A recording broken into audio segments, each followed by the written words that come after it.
Bonjour à tous. Un petit poème pour commencer. Seigneur, envoie un réveil et qu'il commence par moi. Remplis-moi, je te prie, purifie-moi pour que l'on voie ta beauté. L'Église chrétienne a besoin d'un réveil.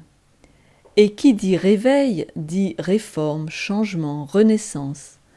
En anglais, c'est le mot revival, qui vient de à nouveau, et vival, qui veut dire vivre, vie. C'est donc revivre. Réforme, ça veut dire aussi former à nouveau, redonner une forme, modeler, faire revivre.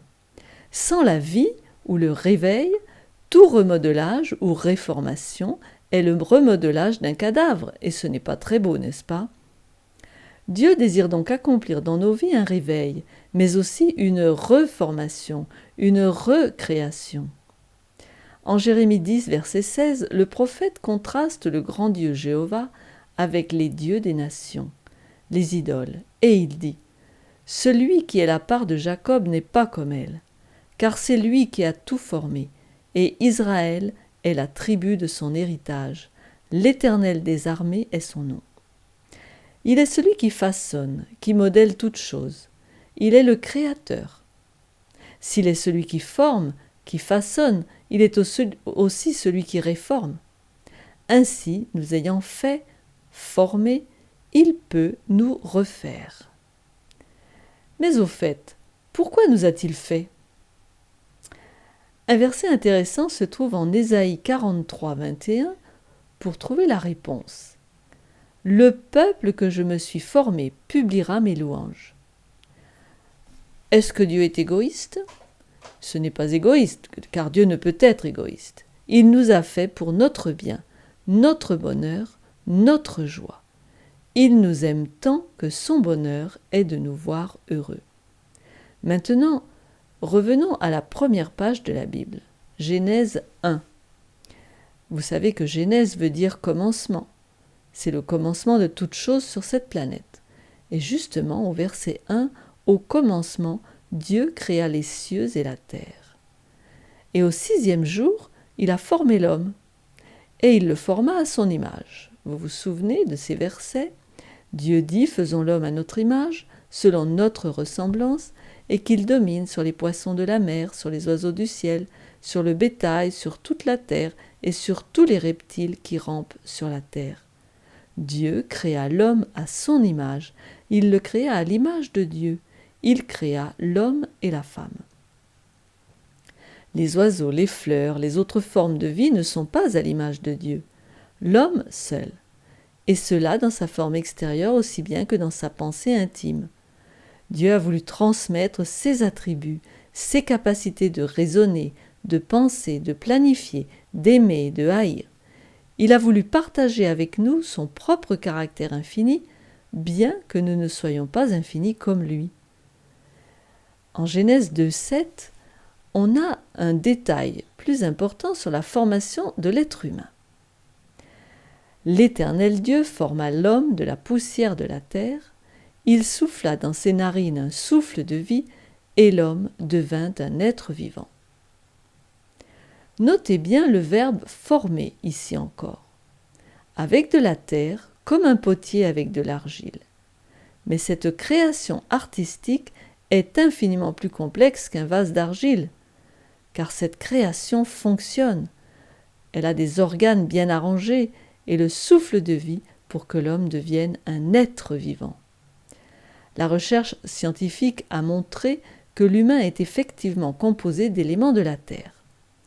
Tout élément biochimique en l'homme vient de la terre, et non seulement cela, mais chaque jour, on est refait, reconstruit, renourri du sol. En effet, on s'assoit à table, où l'on ne nous sert pas une poignée de terre, mais des carottes qui viennent du sol, ou du lait, si on en boit, qui vient des vaches qui ont mangé de l'herbe au sol. Ainsi, qu'il s'agisse de haricots, de pommes de terre, de pommes ou d'oranges, c'est de la nourriture qui vient du sol. Vous comprenez donc que non seulement Dieu nous a fait de la poussière au départ, mais il nous refait, nous maintient jour après jour à partir du sol. Le fer, le magnésium, le sodium, absorbés par les racines des fraisiers, se retrouvent dans cette magnifique fraise rouge qui croît dans notre jardin. Cet élément, le fer par exemple, est maintenant élevé à la dignité de faire partie d'un organisme vivant alors qu'il n'était que de la matière inanimée dans l'ombre de la terre. Et quand la fraise est mangée, cet atome de fer est absorbé dans le sang d'un être humain pour aller accomplir sa fonction dans le foie ou le cerveau. Il s'est élevé d'un échelon, il a été promu à une fonction plus élevée. Et cela m'amène à conclure ceci. Quand Dieu a pris entre ses mains de la matière inerte, du calcium, du fer, du magnésium, du phosphore, quand il l'a façonné à son image et lui a donné la vie, il l'a élevé au point le plus élevé, car il l'a formé à son image. Et ceci est un grand honneur. On peut dire merci, et la meilleure preuve de notre appréciation, c'est de collaborer avec Dieu pour conserver et garder cette image de lui-même. Et la plus grande insulte serait de dire « je n'aime pas ce que tu as fait ». Je peux faire mieux, je vais changer ce que tu as fait. D'ailleurs, beaucoup agissent ainsi aujourd'hui. Quand on essaie de changer ce qui est parfait, on obtient une perversion, pas une amélioration. C'est ainsi que l'homme a écouté les suggestions de l'ennemi et a commencé à mettre dans sa circulation sanguine ce qui n'était pas au menu. Le fruit interdit tout d'abord, et c'est là que la descente a commencé. C'est là que le péché a débuté. Souvenez-vous qu'ils ont pensé qu'en suivant la suggestion de Lucifer dans le serpent, ils allaient améliorer les choses, puisque c'est ce qui avait été suggéré à la femme. La femme vit que l'arbre était bon à manger, agréable à la vue, qu'il était précieux pour ouvrir l'intelligence.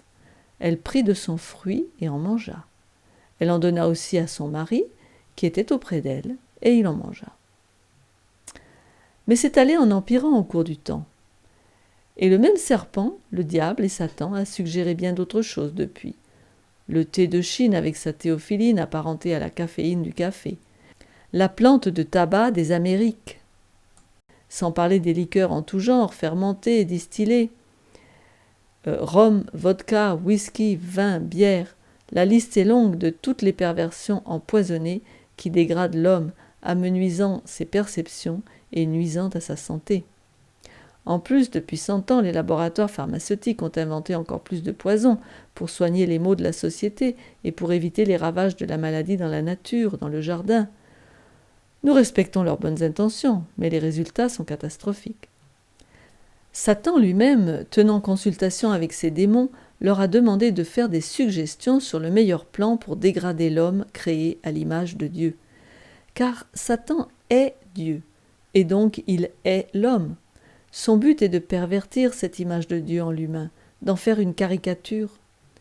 Ce conseil décida d'un plan. On prendrait des céréales que Dieu a fait pour soutenir la vie, des fruits que Dieu a fait pour réjouir l'homme et lui fournir des vitamines et des minéraux, et on changerait leurs propriétés chimiques, en particulier le sucre, dans ces molécules, pour en faire un poison qui ferait perdre la raison. Vous connaissez bien l'alcool éthylique. Ceci est le chef-d'œuvre de Satan. C'est ce qu'il a fait dans le domaine de l'alimentation. Et il y a ajouté, depuis 6000 ans, bien d'autres tentations perverses pour détruire en l'être humain l'image de leur Créateur. Et aujourd'hui, bien des gens n'ont presque plus rien de celle-ci, physiquement, mentalement, spirituellement. Mais gloire à Dieu, il y a de l'espoir, car Dieu a été occupé à nous former et il s'occupe de nous reformer. Regardez Jérémie 18, versets 3 et 4. Je descendis dans la maison du potier, et voici, il travaillait sur son tour. Le vase qu'il faisait ne réussit pas, comme il arrive à l'argile dans la main du potier. Il en refit un autre vase, tel qu'il le trouva bon de le faire. Dieu ne jette jamais rien. Il ne rejette jamais aucun homme. Même le larron sur la croix. Pas bonne à grande chose, cette masse d'argile. Mais quand cette masse d'argile s'est soumise à Dieu, il en a fait un vase. Alors on continue le texte de Jérémie 18, et la parole de l'Éternel me fut adressée en ces mots. « Ne puis-je pas agir envers vous comme ce potier, maison d'Israël, dit l'Éternel ? Voici, comme l'argile est dans la main du potier, ainsi vous êtes dans ma main, maison d'Israël. Oui, Dieu veut nous refaire, nous remodeler. Alors laissons-le faire. Mais comment procède-t-il pour nous refaire? De la même manière qu'il nous a fait. Il nous recrée. Dans la Genèse, on voit qu'il parle et la chose existe. Genèse 1, verset 3 par exemple, que la lumière soit et la lumière fut. Et puis on a un verset intéressant dans le psaume 33 au verset 8 et 9, il est dit que toute la terre craigne l'Éternel, que tous les habitants du monde tremblent devant lui, car il dit et la chose arrive, il ordonne et elle existe. Oui, quand Dieu parle, quelque chose arrive. Et il en est de même dans la recréation, la reformation. C'est la parole de Dieu qui a de la puissance. Comme il est dit en psaume 107, verset 20, il envoya sa parole et les guérit, et il les fit échapper de la fosse. Ainsi, la guérison, la puissance de reformation est dans la parole de Dieu. C'est moi qui suis l'Éternel, et hors moi il n'y a point de sauveur. Le seul sauveur, Dieu lui-même, le Créateur, doit être le recréateur. L'homme ne peut guérir par lui-même. Il a besoin d'un pouvoir au-dessus de lui, extérieur à lui. Continuons, chapitre 43 d'Ésaïe, au verset 12. « C'est moi qui ai annoncé, sauvé, prédit. Ce n'est point parmi vous un Dieu étranger. Vous êtes mes témoins, dit l'Éternel. C'est moi qui suis Dieu. » Oui, Dieu a besoin de témoins, de vous et de moi, pour être une publicité vivante de son pouvoir créateur et recréateur. Il peut prendre un homme égoïste et en faire un homme aimant. D'un vieil ours râleur, un homme aimable et joyeux, facile à approcher. Il peut transformer une bête sensuelle en l'homme pur, comme Daniel et Joseph. Il peut délivrer le buveur de l'alcool, l'esclave du tabac, de la nicotine. En résumé, tout esclave d'une habitude dans le programme du diable peut être complètement délivré. Et dire « Mais je sais que mon Rédempteur est vivant, qu'il se lèvera le dernier sur la terre. Il m'a donné le repos et la victoire. » Merveilleuse expérience. Dieu qui a commencé une belle œuvre en nous la mènera à son terme. C'est ce que nous dit Philippiens 1,6. Et Paul est persuadé que celui qui a commencé en vous cette bonne œuvre la rendra parfaite pour le jour de Jésus-Christ. Prenez Ésaïe 44, verset 21. « Souviens-toi de ces choses, ô Jacob, ô Israël, car tu es mon serviteur, je t'ai formé, tu es mon serviteur, Israël, je ne t'oublierai pas. » Dieu n'oublie jamais ce qu'il a façonné. Il y a mis sa marque, son nom. Verset 22 d'Ésaïe 44 nous dit « J'efface tes transgressions comme un nuage et tes péchés comme une nuée. Reviens à moi, car je t'ai racheté. » Cette œuvre de rédemption, de rachat, ce processus de recréation lui a coûté beaucoup plus que la création originelle. Il n'y avait pas de souffrance dans le jardin d'Éden, aucun chagrin dans le processus de création. Mais le processus de recréation, de rédemption est coûteux. On le voit en Ésaïe 63, verset 9. « Dans toute leur détresse, ils n'ont pas été sans secours, et l'ange qui est devant sa face les a sauvés. Il les a lui-même rachetés dans son amour et sa miséricorde, et constamment il les a soutenus et portés aux anciens jours. » En rachetant l'homme, Dieu partage l'affliction humaine, et cela depuis 6000 ans. Tout ce qui touche l'homme fait souffrir Dieu, que ce soit le cancer du poumon à cause du tabac, ou un esprit dérangé par l'alcool qui prononce des jurons, qu'il s'agisse de la dépravation du caractère, de la destruction des tissus du corps, quel que soit le changement, Dieu est impliqué. Le plan de la rédemption a coûté très cher à Dieu. Ce quelqu'un doit vraiment m'aimer pour souffrir ainsi. Mais c'était la seule option, le seul moyen. Il est dit en Ésaïe 53, « Cependant, ce sont nos souffrances qu'il a portées, c'est de nos douleurs qu'il s'est chargé.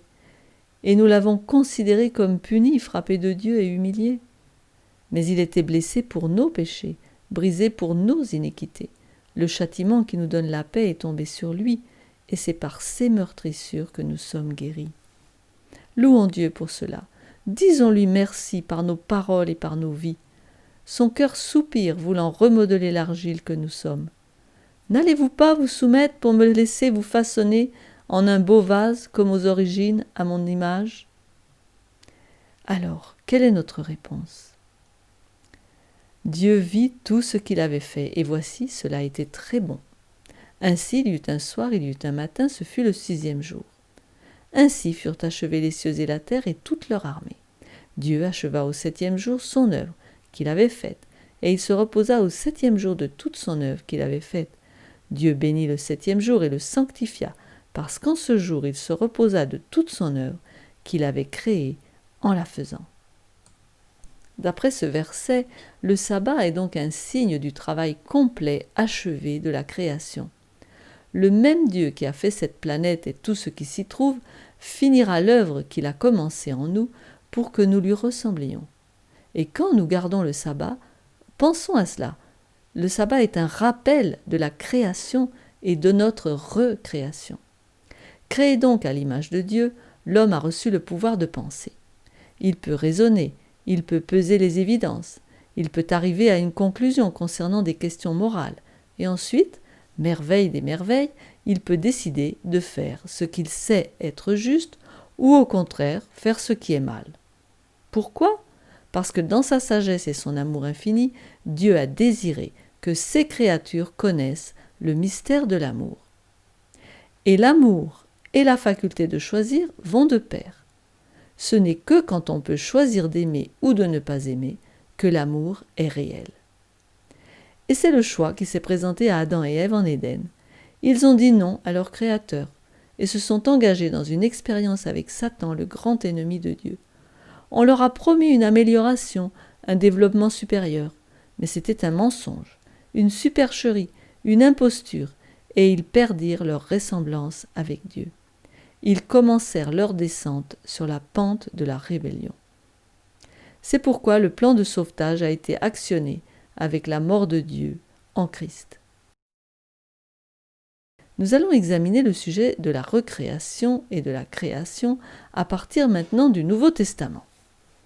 Je vous propose d'aller dans Romains 8, verset 29.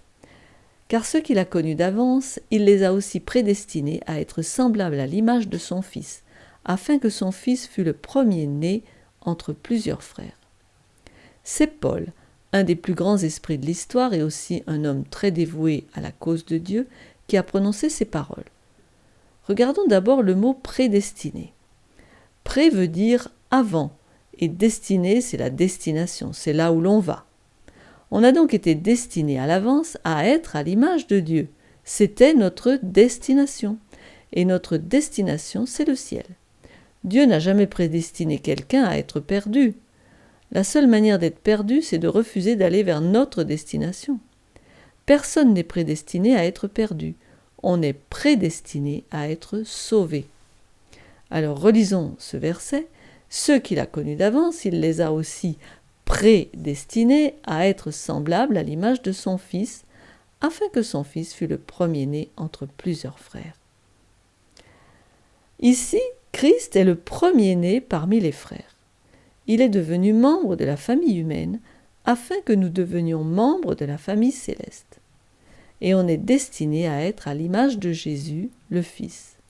On doit être reformé, transformé et conformé à l'image de Jésus, à l'image du Fils de Dieu, reflétant pleinement son caractère. C'est la raison pour laquelle il est venu sur terre. Sa vie est une démonstration de comment un membre de la famille humaine, étant participant de la nature divine, peut vivre la vie de Dieu sur terre. Il a pris nos handicaps, nos désavantages, notre pauvreté, notre fatigue. Il a été tenté sans tomber, et il a vécu sur terre la vie du ciel. Et à la fin de sa vie d'obéissance, il s'est donné lui-même pour payer la dette de nos transgressions. Ensuite, il est dit qu'il est le premier-né parmi les frères. Il est né dans la famille humaine, mais il était du ciel. Donc, nous devons naître du ciel, nous devons naître d'en haut, nous devons naître de nouveau. C'est la conversation que Jésus avait eue avec Nicodème. Jésus répondit donc à Nicodème, en vérité, je te le dis, si un homme ne naît de nouveau, il ne peut voir le royaume de Dieu. Et quand on lit la marge de cette version, on voit que si un homme est né d'en haut, à la place de né de nouveau. Jésus répondit, en vérité, je te le dis, si un homme ne naît d'eau et d'esprit, il ne peut entrer dans le royaume de Dieu. Celui qui est né de la chair est chair, et ce qui est né de l'esprit est esprit. C'est une naissance spirituelle, une transformation spirituelle, où l'esprit est changé. Et comme le dit Pierre, puisque vous avez été régénérés, non par une semence corruptible, mais par une semence incorruptible, par la parole vivante et permanente de Dieu. Alors, par quoi naît-on de nouveau ? Eh bien d'abord par la parole, qui est, d'après ce verset, une semence, comme des graines de laitue produisent des laitues, ainsi la parole de Dieu a la vie en elle-même, qui produira en nous l'image de Dieu. Allons maintenant dans Romains 12, verset 2. « Ne vous conformez pas au siècle présent, mais soyez transformés par le renouvellement de l'intelligence, afin que vous discerniez quelle est la volonté de Dieu, ce qui est bon, agréable et parfait. » Comment sommes-nous transformés ? Par le renouvellement de l'esprit. Cela signifie que notre esprit est pleinement impliqué dans la transformation. Elle n'est pas imposée de l'extérieur par quelques lois religieuses. Nous avons une volonté pour choisir, un esprit qui pense et raisonne, et tout l'univers attend que vous et moi décidions de notre destinée. Si on le laisse aller à errer sur des sujets d'ordre inférieur, comme la télévision, la radio, les magazines et tout le reste des médias, si on le remplit de pensées et d'images qui éloignent de Dieu, Dieu ne peut nous sauver contre notre gré, car il nous a créés libres. Nous avons le privilège, en fait, de choisir ce que nous voyons et ce que nous écoutons. Nous naissons à nouveau grâce à la semence incorruptible de la parole de Dieu. C'est la parole de Dieu qui a la vie, qui produira en nous l'image de Dieu. Si nous la recevons, le Saint-Esprit l'utilisera miraculeusement pour nous changer et ressembler à celui que nous admirons. Nous ne serons pas conformes au monde, mais transformés par le renouvellement de l'esprit. Il est facile de manquer sa destinée ou sa destination. Il suffit de se laisser aller. C'est comme le jardin, laissé à lui-même, il est envahi de mauvaises herbes, mais sa culture attentive, seule, produira de bons fruits. Alors veillons, naissons de nouveau de la semence de la parole divine. Intéressons-nous au processus de la transformation. Alors il y a un verset intéressant en 2 Corinthiens 3, verset 18. « Nous tous qui, le visage découvert, contemplons comme dans un miroir la gloire du Seigneur, nous sommes transformés en la même image, de gloire en gloire, comme par le Seigneur, l'Esprit. » C'est une promesse et l'énoncé d'une grande loi. Qu'est-ce qui nous change ? Eh bien, c'est le Saint-Esprit qui nous change. Mais quelle est notre part ? Contempler. Contempler qui ? La gloire du Seigneur, c'est-à-dire son caractère révélé dans sa parole et dans la nature qu'il a faite. On y voit son amour, sa sagesse, sa puissance, et cela nous change.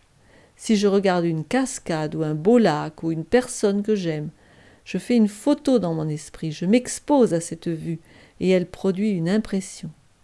Imaginons qu'on nous donne une caméra et que nous passions notre temps à faire des photos de poubelles, de rats morts, de scènes de destruction.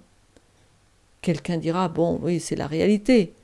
Oui, mais elle est misérable. » Si les impressions produites sur mon esprit sont pitoyables, il me sera difficile d'y apercevoir le beau lac et le visage de mon bien-aimé. Rappelons-nous de notre valeur, de celle de notre esprit, et devenons ce que Dieu voulait de toute éternité, ce pourquoi Jésus-Christ est venu sur terre plutôt que de nous perdre. Donnons-lui ce qu'il désire. Certains d'entre vous voudraient lui faire parvenir ce message ce jour, disant que nous voulons bien collaborer avec lui et le laisser restaurer son image en nous.